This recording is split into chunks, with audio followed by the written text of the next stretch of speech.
नमस्कार साथियों, स्वागत है आपका चैनल डिजिटल गुरुकुल पर। मैं हूं दुर्गेश पांडे और मैं लेके आया हूं आज 28 मई 2026 से संबंधित महत्वपूर्ण करंट अफेयर्स। तो 28 मई से जितने भी प्रश्न उत्तर बन सकते थे वो हम आप लोग के बीच लेकर आए हैं। तो चलिए बिना समय गंवाए शुरू करते हैं आज का करंट अफेयर्स। तो 28 मई 2026 से संबंधित सभी महत्वपूर्ण करंट अफेयर्स इस सीरीज में आपको देखने को मिलेंगे। चलिए शुरू करते हैं। आज का पहला प्रश्न है, हाल ही में राष्ट्रपति द्रौपदी मुर्मू ने पद्म पुरस्कार समारोह 2026 में कितने पद्म पुरस्कार प्रदान किए? Option A 52, option B 66, option C 71, option D 75। तो इसका सही उत्तर होगा 66। तो हाल ही में राष्ट्रपति द्रौपदी मुर्मू ने राष्ट्रपति भवन में आयोजित नागरिक सम्मान समारोह में 66 पद्म पुरस्कार प्रदान किए।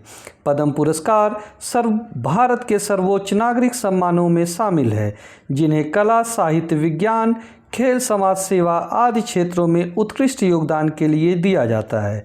तो इसका सही उत्तर होगा 66।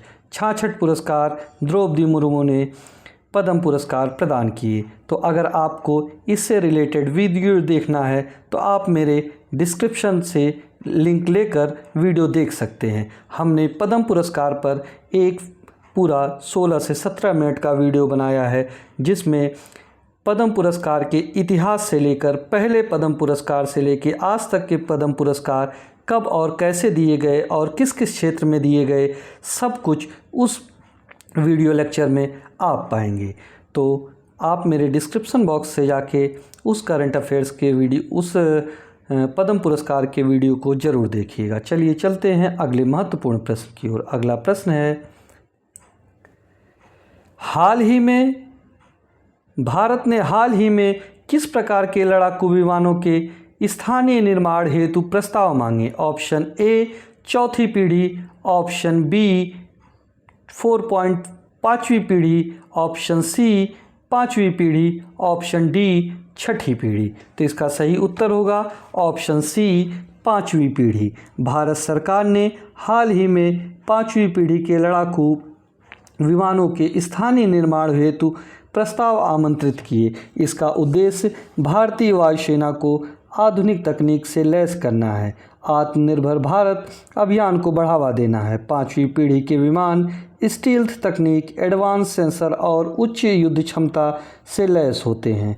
यह पहला भारत की रक्षा क्षमता को मजबूत करने के साथ साथ स्वदेशी रक्षा उत्पादन को भी बढ़ावा देगी। तो इसका सही उत्तर होगा ऑप्शन सी 5वीं पीढ़ी। चलिए चलते हैं अगले महत्वपूर्ण प्रश्न की ओर। अगला प्रश्न है, प्रथम विश्व योगासन चैंपियनशिप 2026 का शुभारंभ किस केंद्रीय मंत्री ने किया? Option A Rajnath Singh, option B Amit Shah, option C Mansukh Mandaviya, option D Dharmendra Pradhan. तो इसका सही उत्तर होगा ऑप्शन सी मनसुख मंडाविया। केंद्रीय खेल मंत्री मनसुख मंडाविया ने नई दिल्ली में प्रथम विश्व योगासन चैंपियनशिप 2026 का शुभारंभ किया।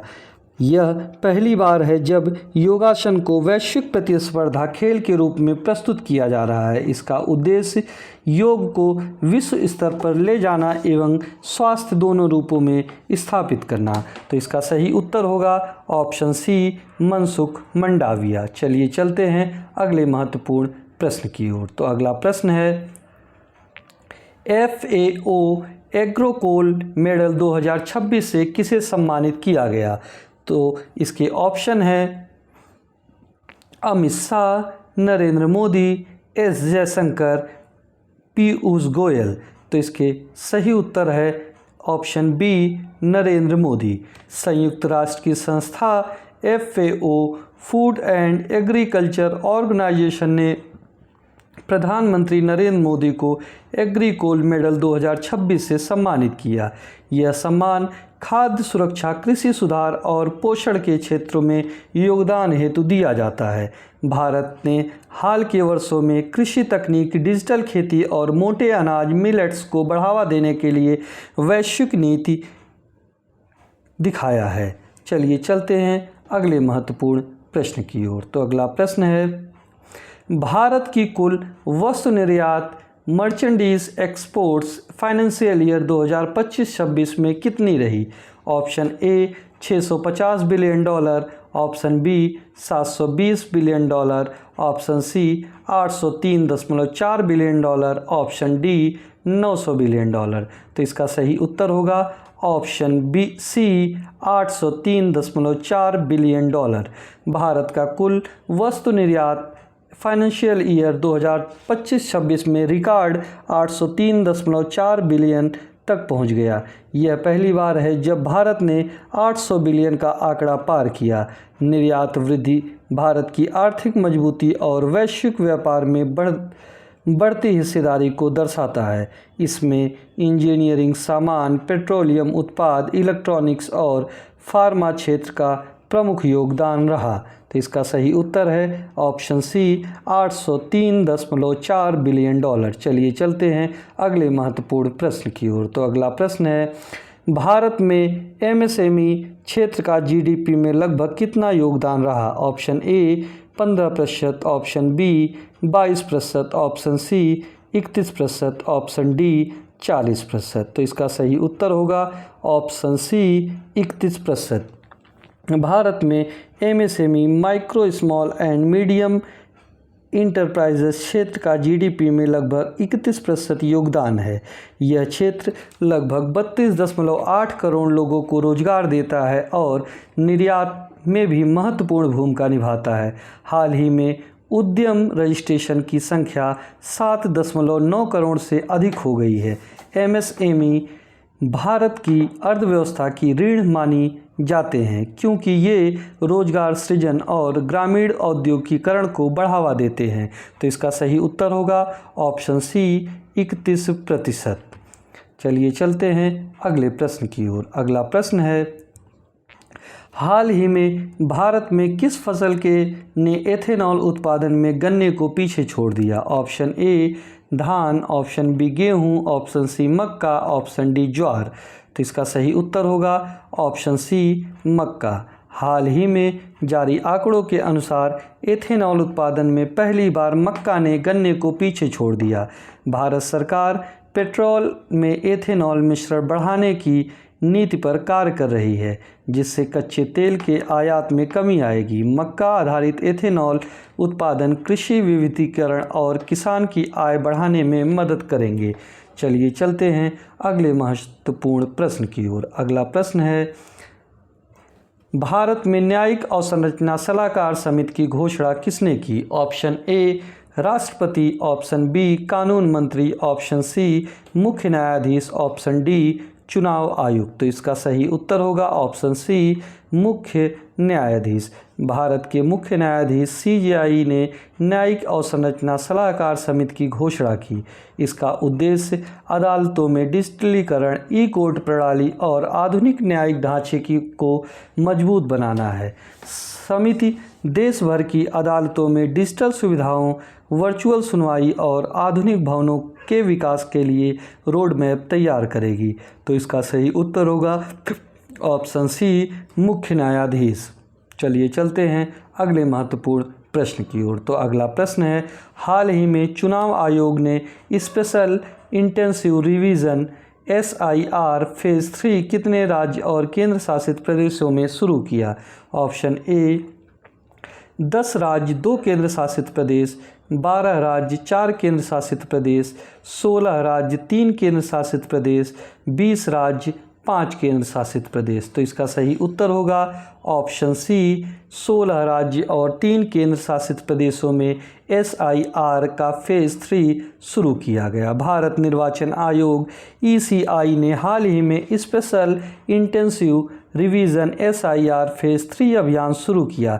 इसके अंतर्गत 16 राज्यों और 13 केंद्र शासित प्रदेश में मतदाता सूची को घर घर सत्यापन किया जाएगा। इस प्रक्रिया में लाखों बूथ लेवल अधिकारियों की नियुक्ति की गई है। इसका उद्देश्य मतदाता सूची को अधिक पारदर्शी बनाना एवं त्रुटि रहित बनाना है। चलिए चलते हैं अगले महत्वपूर्ण प्रश्न की ओर। तो अगले प्रश्न पर चलने से पहले हम आपसे रिक्वेस्ट करेंगे कि आप हमारा इस वीडियो के क्लास को PDF फॉर्म में जाके हमारे Telegram digital Gurukul by Pandey sir से डाउनलोड कर सकते हैं। तो चलिए हम चलते हैं अगले महत्वपूर्ण प्रश्न की ओर। अगला प्रश्न है, भारत ने हाल ही में किस मिसाइल का सफल परीक्षण किया? ऑप्शन ए अग्नि 5, ऑप्शन बी पृथ्वी 2, ऑप्शन सी अग्नि 1, option D BrahMos missile. Bharat ने हाल ही में अग्नि 1 मिसाइल का सफल परीक्षण किया, इसका ऑप्शन सी सही होगा। भारत ने हाल ही में ओडिशा के चांदीपुर परीक्षण केंद्र में अग्नि 1 बैलिस्टिक मिसाइल का सफल परीक्षण किया। यह एक परमाणु क्षमता संपन्न कम दूरी की मिसाइल है जिसकी मारक क्षमता लगभग 700 से 1200 किलोमीटर है। इसे DRDO द्वारा विकसित किया गया है। तो इसका सही उत्तर होगा ऑप्शन सी अग्नि 1। चलिए चलते हैं अगले महत्वपूर्ण प्रश्न की ओर। तो यहाँ पर हमारा आज का करंट अफेयर्स का क्लास समाप्त होता है। 28 मई 2026 से जितने भी करंट अफेयर्स की न्यूज़ बन सकते थे वह हम आपके सामने लेके आए हैं और एक एक ऑप्शन का डिटेल में सॉल्यूशन किया गया है। तो एक महत्वपूर्ण जानकारी आप लोग को देने चाह रहे हैं कि उत्तर प्रदेश पुलिस में आरक्षी भर्ती परीक्षा जल्द ही यानी कि 8 और 9 जून को आयोजित होने जा रही है। तो अगर आप लोग कमेंट बॉक्स में अपनी राय देते हैं तो हम उत्तर प्रदेश पुलिस के लिए करंट अफेयर और UP स्पेशल की क्लास लेकर आएंगे जो कि आपकी परीक्षा में बहुत ही महत्वपूर्ण सिद्ध होंगे। तो अगर आपको क्लास चाहिए तो कमेंट बॉक्स में ज़रूर यस करके मैसेज करिएगा। चलिए क्लास देखने के लिए धन्यवाद। आपका दिन शुभ हो। जय हिंद, जय भारत।